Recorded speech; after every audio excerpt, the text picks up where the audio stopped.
নমস্কার বন্ধুরা, আমি সোমা বলছি। আশা করছি আপনারা সবাই ভালো আছেন। আমি করব থোড় পেঁপে। তার জন্য থোড়টা কেটে আমি চটকে নিয়েছি। পেঁপেটাকে আমি ডুমো হিসেবে কেটে নিয়েছি। কড়াতে দিয়ে দিলাম জিরে, তেজপাতা, শুকনো লঙ্কা।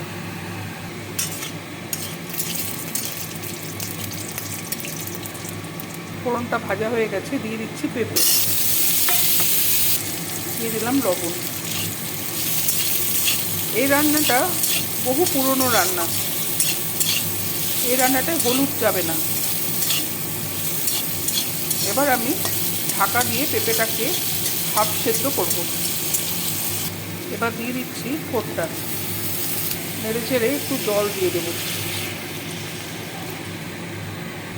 ঢাকা দিয়ে সেদ্ধ করতে হবে।